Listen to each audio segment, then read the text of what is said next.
Assalamualaikum warahmatullahi wabarakatuh. Kami dari kelompok 2 akan mempresentasikan judul PPT kami yang berjudul Screening Faktor Fisik dan Psikososial, Pemeriksaan Laboratorium dan Pemeriksaan Penunjang lainnya, yang beranggotakan Saya Elsie Devrianti, Saya Nasi Veronica Putri. saya Selly Anjeli. Saya Zeri Prestia. Selamat menyaksikan. Screening faktor fisik dan psikososial. Pengertian screening merujuk pada pengertian menurut WHO adalah upaya pengenalan terhadap penyakit atau kelainan yang belum diketahui sebelumnya dengan melakukan suatu tes, pemeriksaan, dan prosedur-prosedur yang dapat secara cepat dan tepat membedakan serta menemukan orang yang tampak sehat dan dalam keadaan benar-benar sehat dengan orang yang tampak sehat tetapi sesungguhnya dalam keadaan menderita kelainan ataupun penyakit. Yang pertama, faktor fisik. Faktor fisik seorang ibu hamil dipengaruhi oleh status kesehatan dan status gizi ibu tersebut. Status kesehatan dapat diketahui dengan memeriksakan diri dan kehamilannya ke pelayan kesehatan terdekat, puskesmas, rumah bersalin, atau poliklinik kebidanan. Adapun tujuan dari pemeriksaan kehamilan yang disebut dengan pemeriksaan kehamilan, karena manfaat memeriksakan kehamilan sangat besar, maka dianjurkan kepada ibu hamil untuk memeriksakan kehamilannya secara rutin di tempat pelayanan kesehatan terdekat. Selain itu, status gizi ibu hamil juga merupakan hal yang sangat berpengaruh selama masa kehamilan. Kekurangan gizi tentu saja akan menyebabkan akibat yang buruk bagi si ibu dan janinnya. Ibu dapat menderita anemia sehingga suplai darah yang mengantarkan oksigen dan makanan pada janinnya akan terhambat sehingga janin akan meninggal. Menurut Maslim tahun 1996. Dua proyek AS yang menyertakan layar penilaian penyalahgunaan AAS ukuran khusus perilaku yang dijelaskan di bawah mengungkapkan 10% prevalensi kekerasan fisik selama kehamilan. Namun studi lain tentang wanita berisiko rendah dari praktik kebidanan swasta di AS mengungkapkan 11% pernah mengalami pelecehan selama kehamilan. Sebuah penelitian terhadap lebih dari 1.000 pasien prenatal di klinik umum di AS mengungkapkan 15% disalahgunakan selama kehamilan. Seperti halnya penelitian terhadap hampir 1.000 wanita yang mencari perawatan di klinik praktek keluarga AS yang menyelesaikan AAS. Tingkat IVV kehamilan yang agak lebih tinggi telah dilaporkan ke Nicaragua, Turki, dan Pakistan. Sementara tingkat yang serupa atau sedikit lebih rendah telah dicatat di India dan Belgia. Selain efek IVV terhadap kesehatan fisik atau mental, IVV juga telah dikaitkan dengan banyak perilaku kesehatan negatif selama kehamilan. Mungkin berasal setidaknya sebagian dari efek kesehatan mental yang terkait seperti dijelaskan di atas. Perilaku ini termasuk pemanfaatan perawatan prenatal yang tidak memadai, penambahan berat badan yang tidak memadai, dan merokok, minum dan penggunaan zat selama kehamilan. Pada gilirannya, dikaitkan dengan hasil bayi baru lahir yang negatif. Misalnya, salah satu faktor perilaku kesehatan utama yang terkait dengan IVV dan prematuritas dan BBLR adalah pemanfaatan perawatan prenatal yang tidak memadai. Keterkaitan antar IVV dan terhambat masuk ke perawatan prenatal telah dijelaskan dalam berbagai laporan. Dengan mereka mengalami IVV 2 kali lebih mungkin untuk memulai perawatan pada trimester ketiga dan memasuki perawatan hingga 6,5 minggu kemudian dibandingkan dengan wanita lain. Selain itu, wanita yang mengalami IVV secara signifikan lebih mungkin melewatkan 3 atau lebih kunjungan prenatal dibandingkan wanita yang tidak mengalami pelecehan atau 45% versus 28%. Efek tidak terbatas pada wanita yang hanya mengalami kekerasan fisik atau trauma, bahkan IVV psikologis telah dikaitkan dengan hasil kehamilan yang buruk. Banyak faktor ibu yang berhubungan dengan kehamilan IVV, termasuk masalah kesehatan fisik dan mental, dan perilaku kesehatan yang negatif. Kausalitas belum ditetapkan, dan dengan demikian arah hubungan ini tidak diketahui. Selanjutnya, faktor psikososial. Definisi psikososial adanya perubahan pada kehidupan individu yang bersifat psikologik ataupun sosial, serta membahas dari segala aspek-aspek berbagai perkembangan kehidupan manusia merupakan definisi dari psikososial. Dalam konsep psikososial, suatu perubahan dalam kehidupan seseorang ataupun individu yang bersifat psikologik dan sosial dibentuk oleh berbagai pengaruh lingkungan sosial yang berinteraksi dari suatu organisasi atau individu yang menjadikannya matang secara fisik maupun psikososial. Psikososial juga membahas mengenai masalah kejiwaan dan kemasyarakatan yang memiliki pengaruh timbal balik dari adanya akibat perubahan sosial dalam masyarakat yang dapat menimbulkan gangguan masalah sosial, menurut Soraya 2012. Faktor psikososial pada masa kehamilan yaitu yang pertama mood swinging. Tidak diketahui dengan jelas mengapa suasana hati tersebut naik turun. Sejumlah perubahan yang terjadi pada tubuh semua terkait dengan emosinya. Dan salah satu alasan utama mungkin karena membanjirnya hormon. Yang kedua, takut dan cemas. Ketakutan adalah emosi umum selama kehamilan. Misalnya, pada trimester pertama, mungkin takut mengalami keguguran atau melakukan sesuatu yang akan mempengaruhi kesehatan bayinya. Di trimester kedua, mungkin mulai mempertanyakan apakah dia akan menjadi ibu yang baik dan takut dengan tanggung jawab besar merawat bayi yang baru lahir. Cemas adalah hal yang normal. Dia menjelaskan bahwa pada tingkat biologis, sistem kecemasan dan ketakutan di otak meningkat selama kehamilan. Jika seseorang wanita pernah mengalami kecemasan di masa lalu, dia lebih berisiko mengalaminya selama kehamilannya, karena meningkatnya stres yang mungkin dialami. Yang ketiga yaitu depresi. Depresi adalah gangguan paling umum yang berhubungan dengan kehamilan. Gejalanya seperti adanya perubahan jam tidur, nafsu makan berkurang, panik, hingga obsesif atau kompulsif.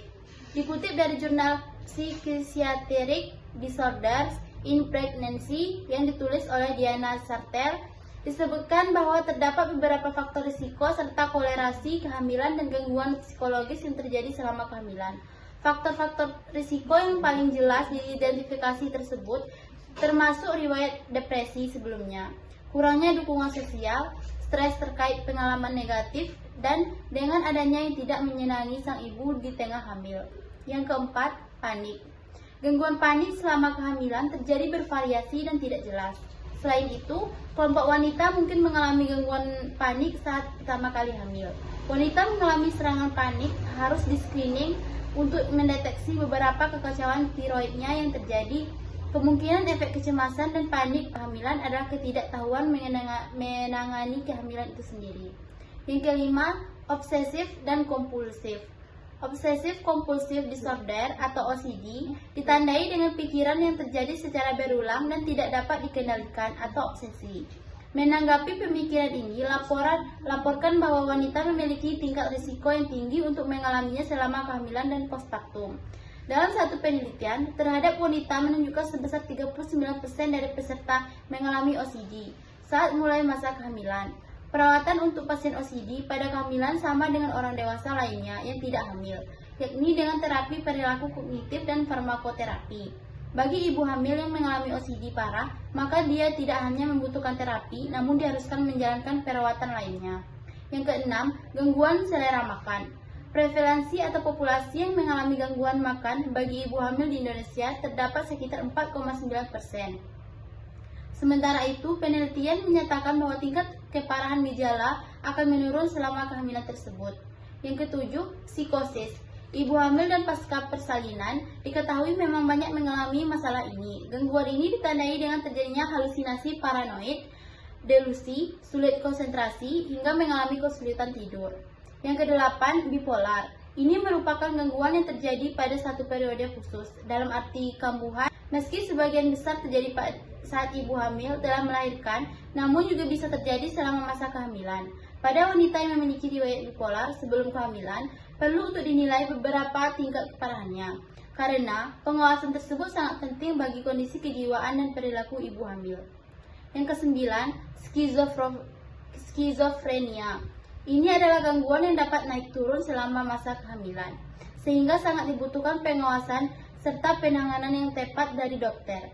Tidak hanya itu, gangguan ini juga dapat berdampak pada kesehatan ibu maupun janin. Jika tidak terdapat perawatan yang tepat, maka bisa memicu kelahiran prematur, berat badan berkurang, hingga kematian ibu dan bayi. Pemeriksaan laboratorium dan penunjang lainnya. Pelayanan antenatal merupakan suatu proses pemeriksaan kesehatan, pengamatan, dan pendidikan kepada ibu hamil segera terstruktur dan terencana untuk mendapatkan proses kehamilan dan persalinan yang aman dan memuaskan. Pelayanan antenatal yang dilakukan oleh tenaga kesehatan dilakukan secara teratur dan komprehensif dengan mendeteksi secara dini kelainan dan risiko yang mungkin timbul selama kehamilan, sehingga dapat diatasi dengan cepat dan tepat.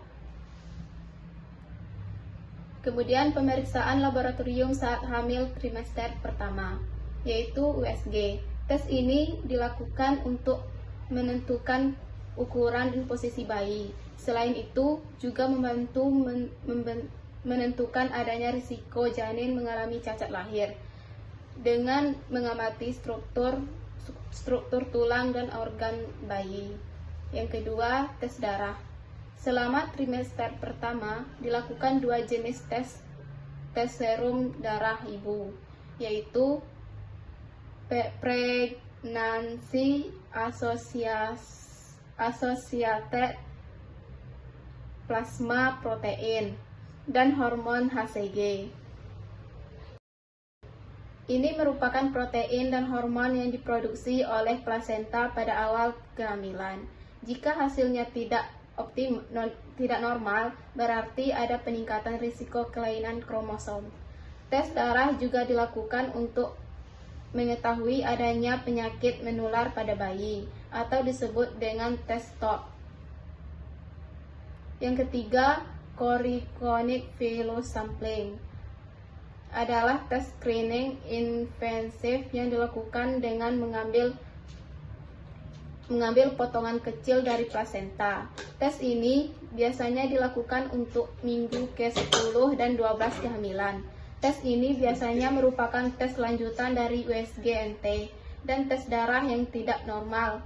Tes ini dilakukan untuk lebih memastikan adanya kelainan genetik pada janin tersebut. Pemeriksaan laboratorium saat hamil trimester 2. 1. Tes darah. Tes darah saat hamil trimester kedua mencakup beberapa tes darah yang disebut multiple markers. Tes ini dilakukan untuk mengetahui adanya risiko cacat lahir atau kelainan genetik pada bayi. Tes ini sebaiknya dilakukan pada minggu ke-16 sampai 18 selama kehamilan. 2. Tes gula darah. Tes gula darah digunakan untuk mendiagnosis diabetes gestasional. Ini merupakan kondisi yang bisa berkembang selama kehamilan. Kondisi ini dapat meningkatkan kelahiran secara sesar karena bayi dari ibu dengan diabetes gestasional biasanya memiliki ukuran yang lebih besar. 3. Amniocentesis. Selama amniocentesis, cairan ketuban dikeluarkan dari rahim untuk diuji. Ini berisi sel janin dengan susunan genetik yang sama seperti bayi, serta berbagai bahan kimia yang diproduksi oleh tubuh bayi. Kemudian pemeriksaan laboratorium saat hamil trimester ketiga. 1. Screening Streptococcus grup B. Streptococcus grup B atau GBS adalah kelompok bakteri yang dapat menyebabkan infeksi serius pada ibu hamil dan bayi yang baru lahir. GBS pada wanita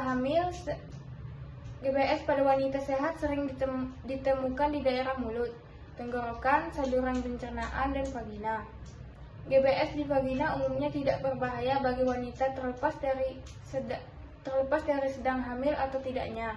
Namun, bisa sangat berbahaya bagi bayi yang baru lahir yang belum memiliki sistem kekebalan tubuh yang kuat. Sekian hasil diskusi dari kelompok kami. Jika terdapat kesalahan, mohon dimaafkan. Semoga bisa dapat dipahami dan bermanfaat bagi kita semua. Wassalamualaikum warahmatullahi wabarakatuh.